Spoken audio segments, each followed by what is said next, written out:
Hello viewers, after 23 days absence we are back on air and I have a great surprise for you. There is one person who I know you want me to interview again, and that is our friend Mr. Matthews. Hello viewers. Thank you. You are so kind. Viewers, you'll no doubt remember seeing him in the last interview about his revolutionary new training courses which train people in the art of untrainability, and they have been a great success. I remember that last interview well. Ah yes, viewers, you'll remember we had to do the second half of that interview in semi-darkness because a studio light failed, yeah. And Mr. Matthews, poor Mr. Matthews, he couldn't sign any autographs because he didn't have a gel pen. We couldn't get one for him. No, because the shop had closed down. Also, you couldn't get home because all the trains had stopped. Ah, yes, because all the workers had been on your courses and gained degrees in untrainability. I should add, viewers, that we're only on air tonight due to public demand. Yeah, I've got quite a few questions here to ask Mr. Matthews. Don't know where to begin really.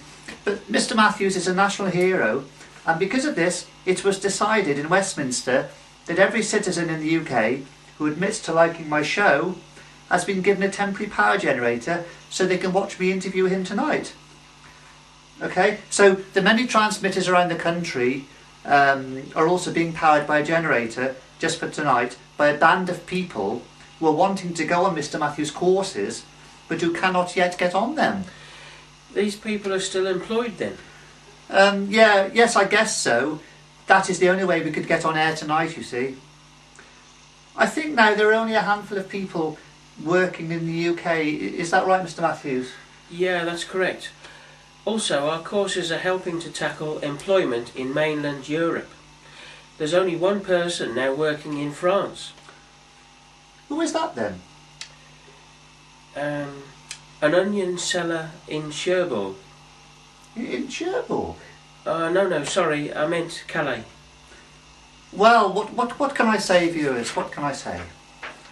Whatever. Thank you again, viewers, thank you. And by the way, I've got a gel pen with me this evening so I can sign autographs after the show. Good. Okay, so how's life been treating you, Mr. Matthews, in the last 23 days? Well, very well actually, although I've got writer's cramp. Is that from signing too many autographs? No, I got my hand stuck in a book. Oh right. What was the book called? How Not to Get Your Hand Stuck in a Book. Of course. So do you do much reading then? No, I haven't read a book since I was 13. What was the book called? How to Read Your First Book.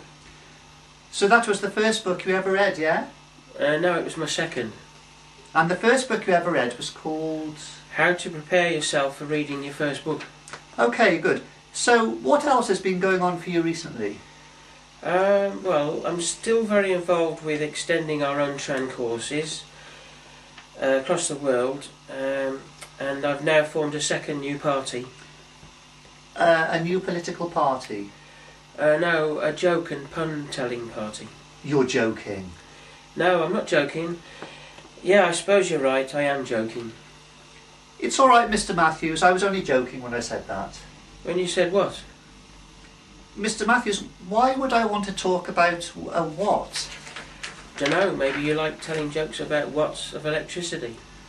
Well, electricity jokes are quite shocking, you know. Oh, I don't know what to say. Actually, they reflect the current trend in joke telling. Have you heard the latest weather forecast, Mr. Matthews? Yes, they say there will be AC patches in places tonight. Well, while we're having this interview, AC, we are a few minutes from a commercial break. Have you ever done a pole vault, Mr. Matthews?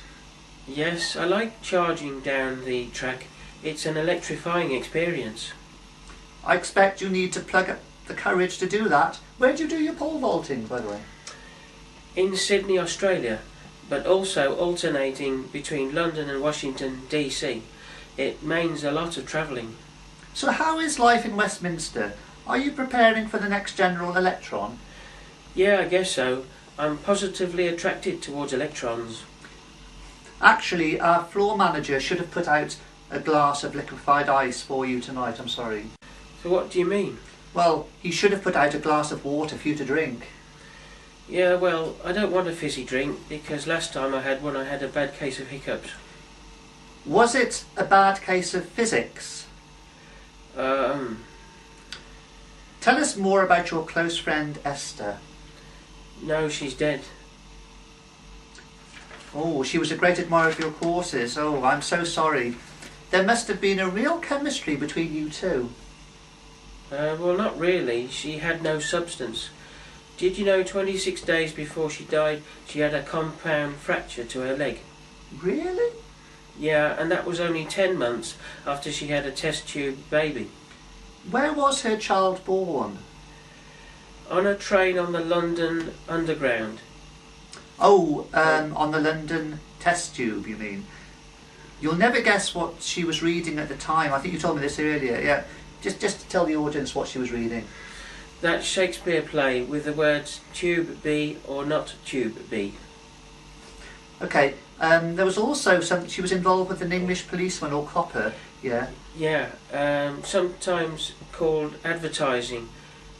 They're sometimes called advertising, or I suppose you could call it selling fates to third parties.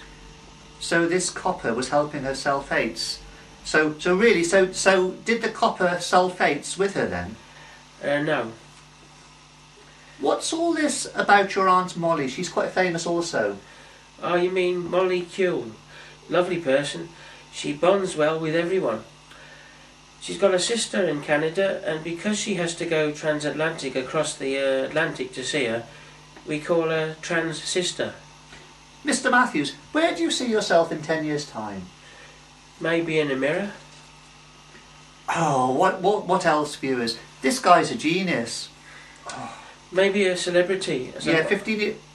You took the words right out of my mouth, Mr. Matthews. Yeah, 15 years' time. A celebrity. Wow. You already are a celebrity. Well, yeah, I forgot. Maybe this time in 20 years I'll walk on the moon. By Jupiter, yes. Yes, you will be a mega star then. Cosmic. Yes, while you're sat in your office, I will feel starry-eyed and we'll never get over it. Mr. Matthews, you know you can run rings around people with your jokes about Saturn. Yes, but I can't drive. You mean with all your fame and fortune you don't drive a posh car? No, I go everywhere on my bicycle, although I'm tired of changing the wheel when I get a puncture. Actually, I won't tell jokes about punctured tyres because the jokes always go flat. What about jokes about batteries? Well, they go flat as well. I also hear, Mr. Matthews, you are studying for a degree in space engineering, yeah? Is that right?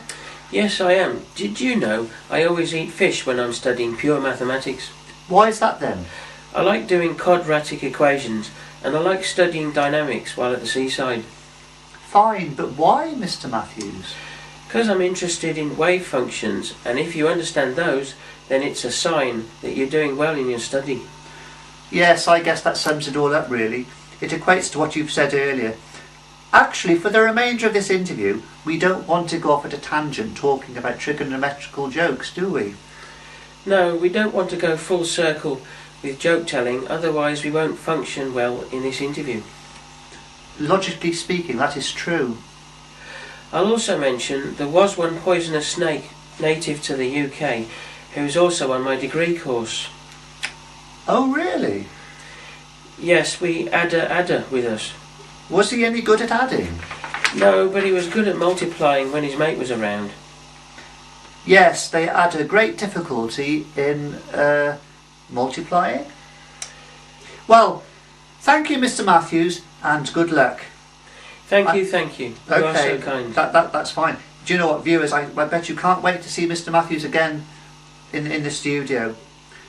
And when he comes back, we can discuss more about this subject close to his heart, that is namely trying to make the rest of Western Europe totally unemployed. By 2020, I think that was your target, wasn't it? Yeah. Yeah, with your Untran courses. So good night, viewers. Good night.